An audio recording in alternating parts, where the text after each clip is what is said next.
Welcome to another episode of Total Extreme Wrestling 2020. It's week 2 of July. We're booking the Invasion. We're heading towards the Invasion pay-per-view.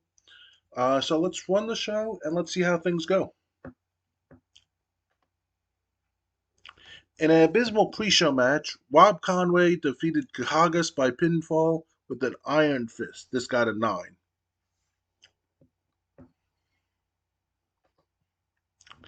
In an abysmal pre-show match, Rico Constantino defeated Blitzkrieg by pinfall with the Rico driver. This got a 14.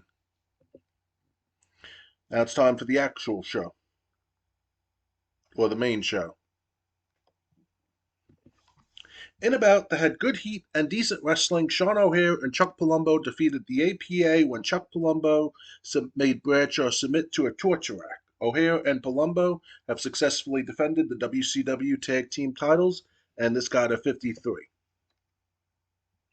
Farouk seemed off his game. The Hardy Boys appear and say they accept the challenge of X-Pac and Albert and will face them in a match. This got a 39. Jeff and Lita have great chemistry. In a bout that had good heat and decent wrestling, Dudley Boys defeated Edge and Christian. Okay, this was supposed to be defeated Edge and Christian when Bubba Ray Dudley pinned Edge with a power bomb following interference from Rob Van Dam.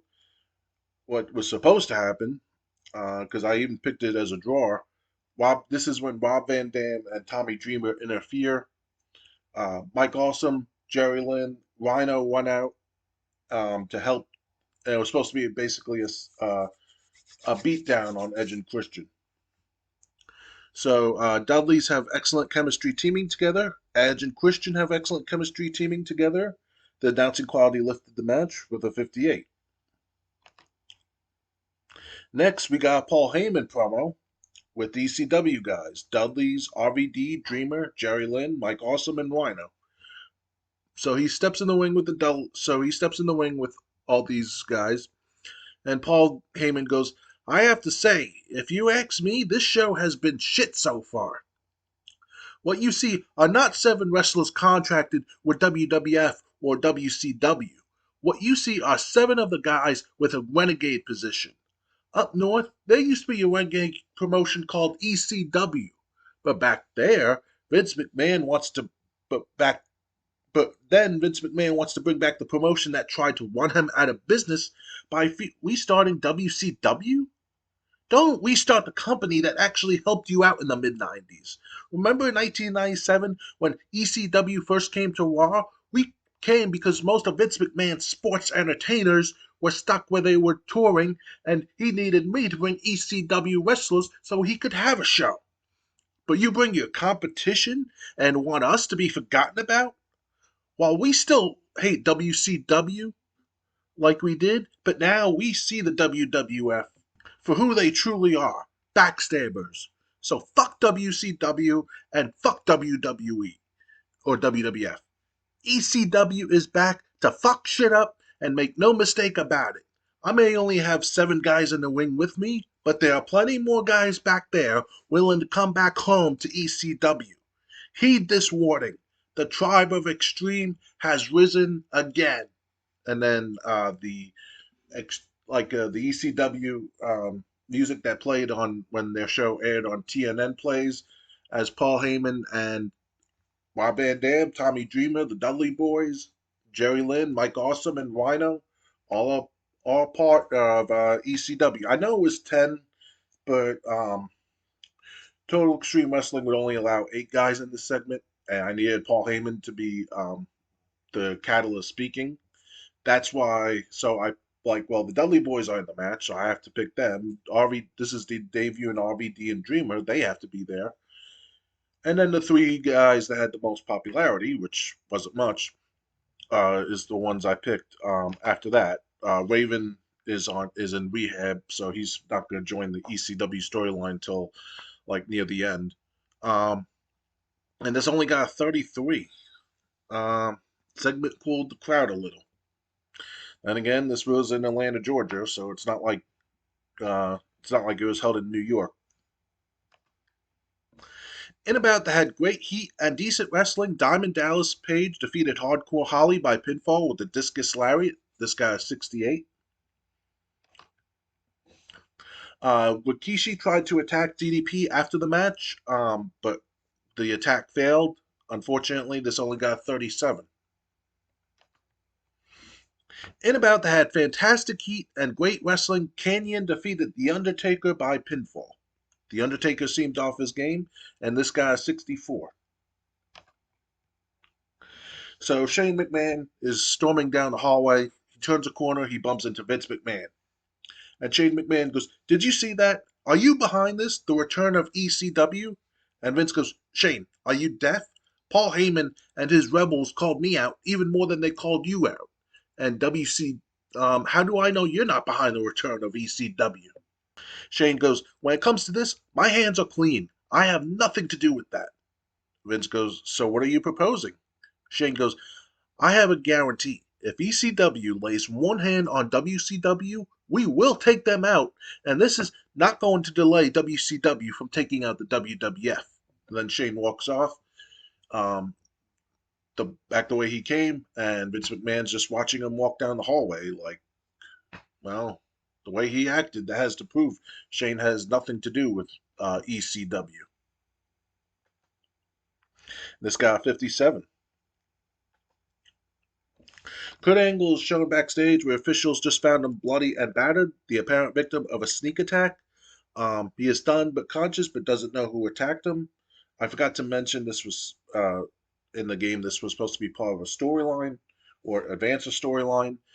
This guy, 55, performance of Angle was good, but the crowd didn't find it interesting. So Buff Bagwell's standing backstage, and Buff goes, "Hey, Steve, Kurt, how are you guys?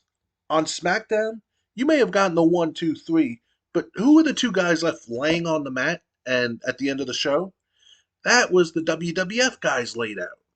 The same thing is going to happen at Invasion when I defeat Stone Cold Steve Austin for the WWF Championship, and then I will go on to SummerSlam and prove what happened at the King of the Ring was a fluke. You can guarantee that because I am Buff and I am the stuff." And this got a 69. In about that fantastic heat and great wrestling, Booker T defeated Chris Benoit by pinfall with the missile dropkick. Booker T successfully defends the WCW United States heavyweight title. So Taz is standing backstage with a towel covering most of his face, and Taz goes, I got something I have to get off my chest before I go out there. I'm about to wrestle the WWF champion, but Steve, you're not getting the happy-go-lucky SmackDown commentator that WWF wants me to be. You are getting in the ring with the human suplex machine that used to be a former ECW champion. If you're asking whether or not I'm part of ECW, you're damn right I am. In that ring, you are going to be wrestling ECW's Taz. Remember, beat me if you can, survive if I let you. Taz underperformed, and this got a 65. In an exceptional match, Steve Austin defeated Taz by pinfall. This got a 70. Steve Austin and Taz have great chemistry, and it showed. And then, oh, this didn't do good. Um, to prove that Taz is part of ECW, after Stone Cold won, Mike Awesome, Jerry Lynn, and Rhino came out and attacked Stone Cold and beat him down. And this got 35. Segment deserved better color commentary. The lack of anything interesting was a problem and cooled the crowd a little. So, what was the final grade for the show? 68. Okay, not bad.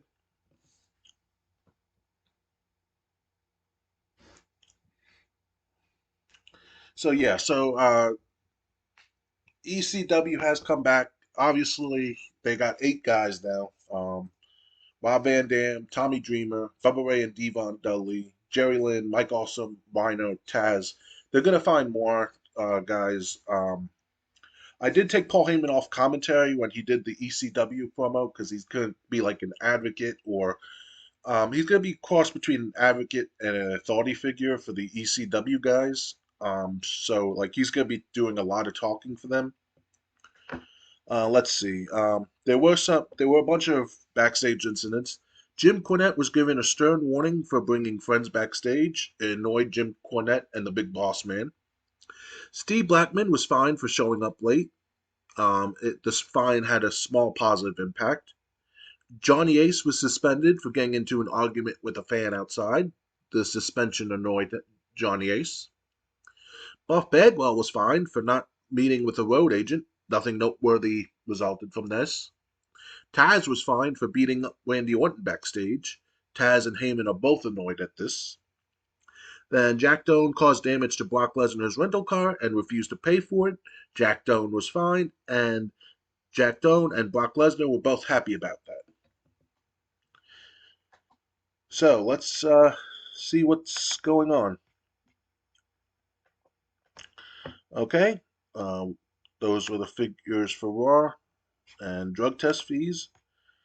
Um, let's see. Incident involving Chris Benoit as a steroid user. Okay. Oof. So either well, you can't send them to rehab for steroids, so you can suspend them for a month or fine them. Uh, Fine them. Nothing noteworthy handed from it. From it. Like I said, steroids, and even if it gave me the choice for soft drugs, I'm not gonna send them to rehab for it, even though I could. Just the hard stuff, then they'll be sent to rehab. So anyway, I hope you enjoyed this episode. Now ECW is going to be part of the invasion. Yes, as you may have realized, there was no angle or segment with Stephanie McMahon taking control of ECW. That's not going to happen. Um, I might not. The only way I might have WCW and ECW merge, but I'm gonna try not to do that. The only way I'll do that is if like lots of guys come down with injuries or suspensions or rehabs at the same time. So like that's gonna be a plan. If that happens, it's gonna be a plan B. Um, but I hope you enjoyed this episode. Subscribe if you did, or follow me, depending which website you're watching this. And hopefully I'll see you next show. Until then, good night, everyone.